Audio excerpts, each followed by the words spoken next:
This is a CBS News special report. I'm Jerika Duncan. President Trump is about to sign what he calls the One Big Beautiful Bill Act into law. The tax and spending cut bill passed the House yesterday. The president is speaking to a crowd on the South Lawn filled with families from Congress and the military. Let's listen in. Dignity. We have something that's happened miraculously so fast. You know that our military now is the most sought-after job there's ever been, serving in our military. 1 year ago, people didn't want to join our military. They didn't want to join our police, our firefighters. They didn't want to join anything having to do with our country. And now, as you probably know, the enlistment is at an all-time record. We're packed. We're full. And I just think that's so important because that was so sad 1 year ago when I heard those statistics.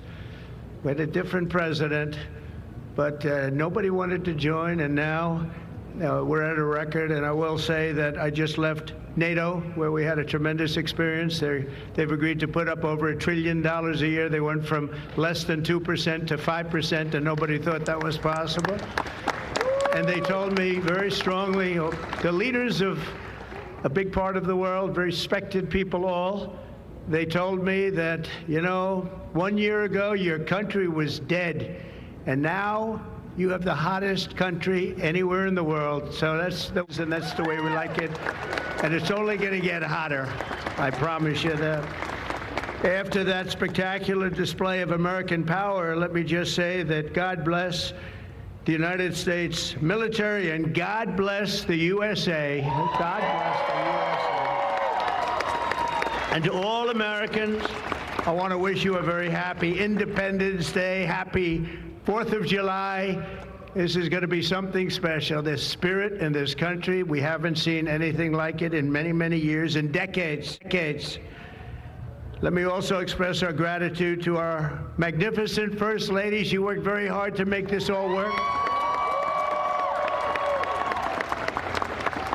And we have a fireworks display about 9 o'clock tonight. I hope you're all going to be around and watch it. I know our congressmen and our senators who are standing right here, so many of them, they did such a great job. They're going to be here. I guarantee you, they're not leaving. They're not leaving. Thanks as well to the National Park Service, the USO, and countless friends and distinguished guests. We have so many people in the audience that have so much to do with the success of our country. We've, I think, had probably the most successful almost 6 months as a president and the presidency. I think they're saying it was the best 6 months, and I know for a fact they're saying the last 2 weeks there has never been anything like it as far as winning. So as you know, 2 weeks ago, our incredible Air Force pilots conducted one of the most successful military strikes in all of history, Operation Midnight Hammer, and that's exactly what it was. It was a hammer. This evening, we're honored to be joined by 150 airmen and their families from Whiteman Air Force Base in Missouri, home of the B-2 bomber.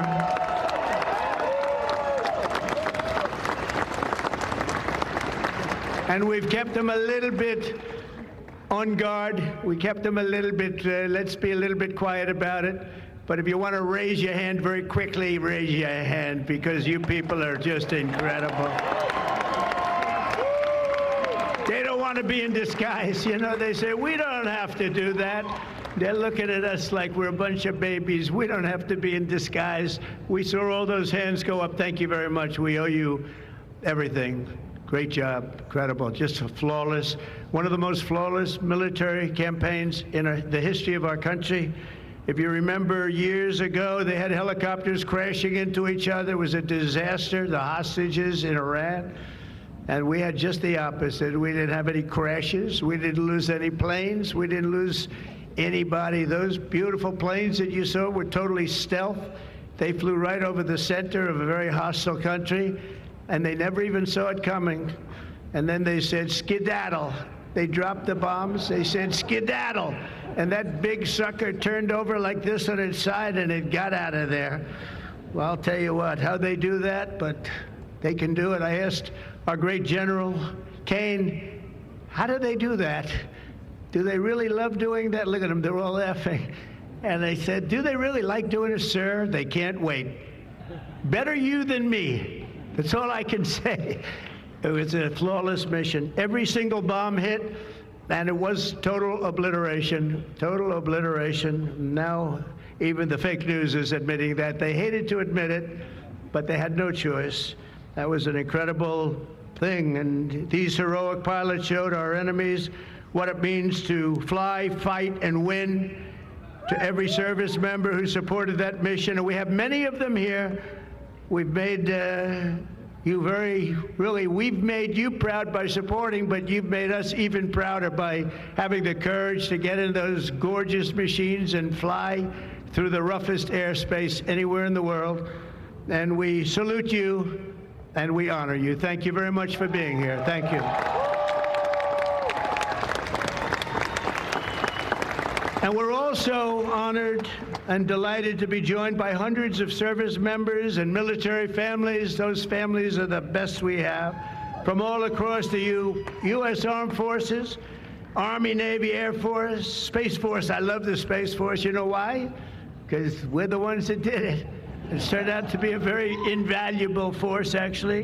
The Coast Guard and the Marines are incredible people. On behalf of our entire nation, this 4th of July, we thank you for keeping America safe, strong, sovereign, and free. Thank you very much for being here. Great honor. And stick around for the fireworks. And our country's had so much to celebrate this Independence Day.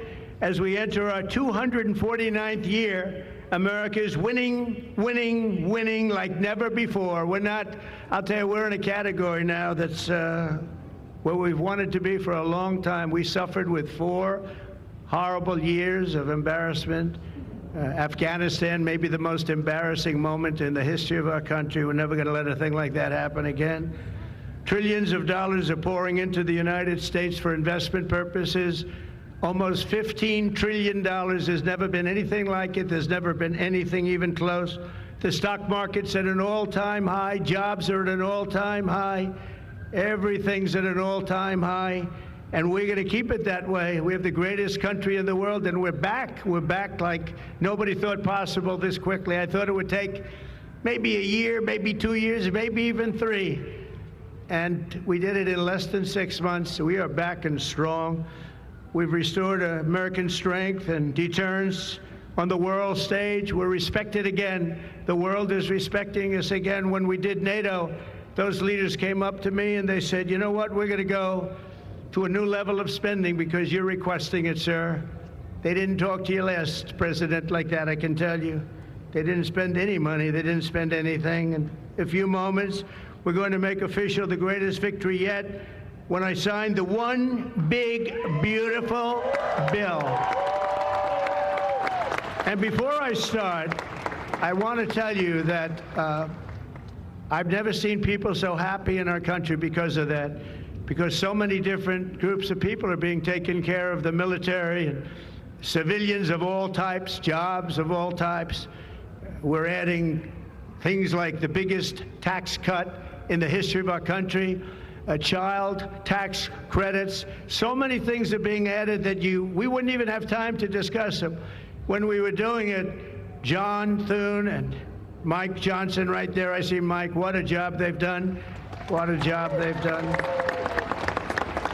But you know, it was supposed to be in 3, 4, 5, 6, or 7 different bills.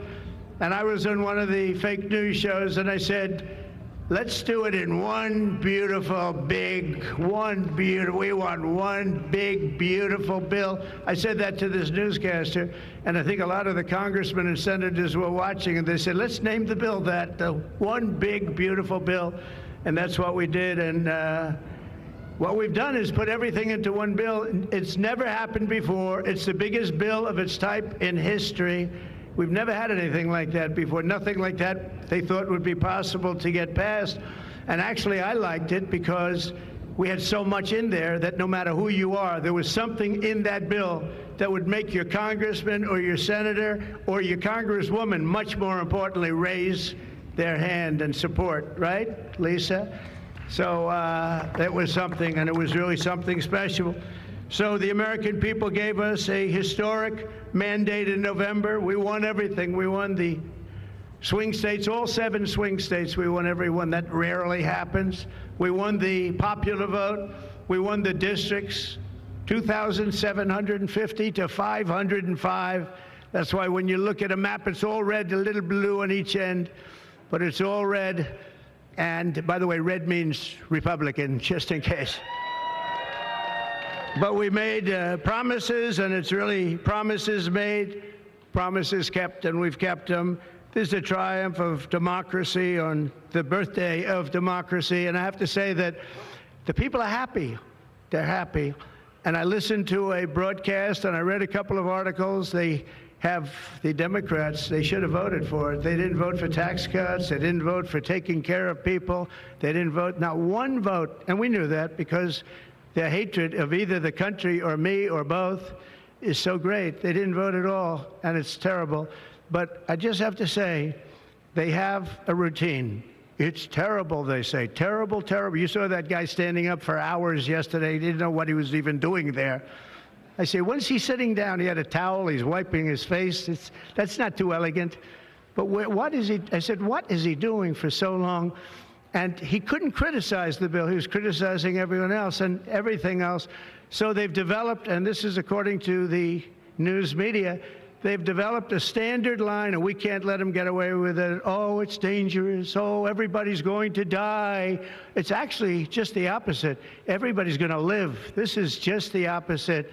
And I just want you to know, if you see anything negative put out by Democrats, it's all a con job. And they said, and they compared it to just like the con job of Russia, Russia, Russia, and all of the other things they did. The 51 intelligence agents said, and the laptop from hell, it came from Russia, they said. No, it didn't come. A lot of things come from Russia. That didn't come from Russia. And it was all proven out to be a fake job, and that's what they're doing with this. So we just have to look forward, fellas, look forward and just say what it is, because it's the most popular bill ever signed in the history of our country. Whether you're military or anybody else, this is the most popular bill ever signed. And it includes the largest tax cut in American history, the largest spending cut, $1.7 trillion. And yet you won't even notice it. Just waste, fraud, and abuse in American history. So you have the biggest tax cut, the biggest spending cut, the largest border security investment in American history. We want to have strong borders. And the only thing is, we want to have great elections, too. You need strong borders and elections. And my people have promised me that we're going to go into elections, and we're going to make sure they're not rigged, that they're not sullied. We're going to make sure that the elections are going to be fair. You need 2 things. You need strong borders, and you need fair elections. And we're going to make sure on the elections also. And our armed forces are one of the most vital military modernizations of all time. It will take place. So we rebuilt our military in our first term. And now we're going to modernize and remodernize our military, including building a great golden dome all over our land, so that if they get nasty with us, it's going to be knocked down. It's going to make any of the golden domes, they call them the Iron Domes, we're calling ours the Golden Dome, because we did the Iron Domes, and we do sort of everything, if you want to know the truth, but this blows it away. We're going to keep you safe. I want to thank every member of the House and Senate who worked to get this bill on my desk, and many of them are here, and I'm not going to mention all their names because we'll be standing here, but I have to mention a few. And especially I want to thank Vice President J.D. Vance, who's been fantastic, Secretary of State Marco Rubio, who's been incredible. We have somebody that is, it was a passion. I think he actually loved it. It wasn't easy, but he loved it. Speaker of the House, Mike Johnson, who's right here. Speaker, thank you very much. What a job, and he worked so closely with the Senate Majority Leader, John Thune, who's a fantastic guy. And those two are a team that is not going to be beat. When you look at them and you look at their counterparts on the other side, it's not even close. I want to thank both of you people for doing an incredible job. Thank you very much, John and Mike. House Majority Leader Steve Scalise, a brave man. Steve, you know, he suffered a tragedy a number of years ago. I was at his hospital bedside that night with Melania, with our First Lady, and he had no chance. The doctor said he has very little chance, and you look better today than you did then. He didn't look particularly good that night, I will say. But I learned one thing. His beautiful wife loved him. She was a disaster, right? I told him, I said, Steve, I can only tell you one thing. I was with your family, and I was with your wife, and your wife was devastated. She loves you. I've seen a lot of wives that, you know, they don't seem to be so concerned in those situations. That's the kind of wife you don't want. But you have a great, beautiful wife who was really there, and you really have done. You're a very brave guy, and Mike and John and everybody that's standing with you knows it. Thank you very much. I really appreciate it. House Majority Whip, this is a guy who's great. When I have a problem, I call him up, and he gets it done. He's a tough cookie.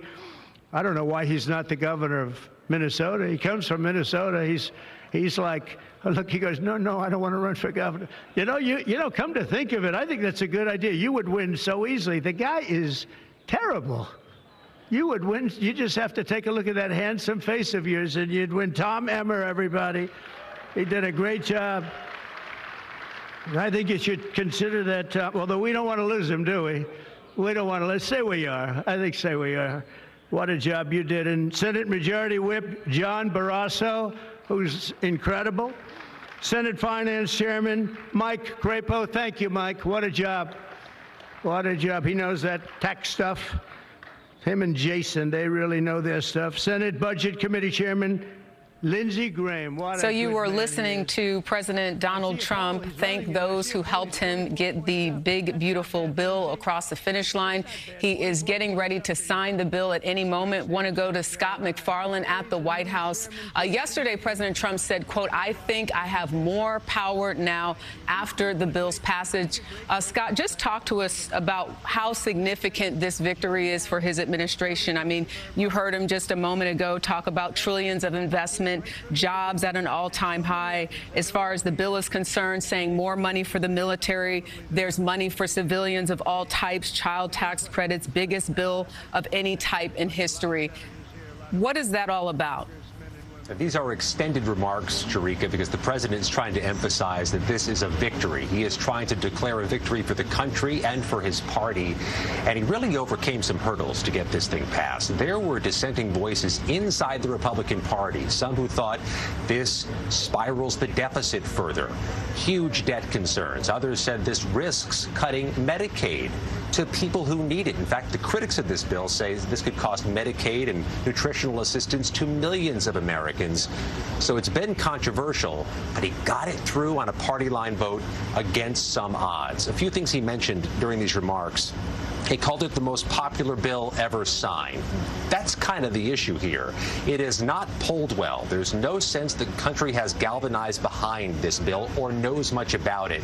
He's going to take this signing ceremony and try to amplify the bill, trying to make it popular. I'll tell you this, Jericka, no matter what, this signing ceremony you're about to see, it's going to get clipped and used by both parties. Republicans think this is a win. Democrats think this is a political pariah they can mechanize in the 2026 midterms. Scott, I want to go now to congressional correspondent Nicole Killion. She's on Capitol Hill for us. How does this bill affect Americans, Nicole? Well, I think as you heard the president say there, he believes that there is something for everybody in this package. You know, the centerpiece of this new law, once he signs it, is an extension of his 2017 tax cut. So, for instance, families will notice an increase in the child tax credit of up to $2,200. It also increases spending on border security and military, top domestic priorities of his. It also features popular proposals like no taxes on tips and overtime, something he campaigned on, although those provisions are temporary. But in order to pay for some of this, it does come with some pretty deep spending cuts, as Scott mentioned, to food assistance programs like SNAP, as well as Medicaid. And the Congressional Budget Office projects that this could add upwards of $3.4 trillion to the debt over the next 10 years. So that has been a concern among some lawmakers here on Capitol Hill. Worth pointing out to people as as well that many of these tax provisions in particular will likely take effect as soon as this year, but some of those changes to Medicaid and food assistance programs, like implementing those new work requirements, will be phased in the coming years. Jerika. He came down hard on Democrats and said that those who didn't vote for him had a hatred for the country or me or both. There seems to be issues with any type of criticism, and as you mentioned, that $3.4 trillion that it could add to the deficit. Talk about the expectation of how this could affect Republicans in the next year's midterms.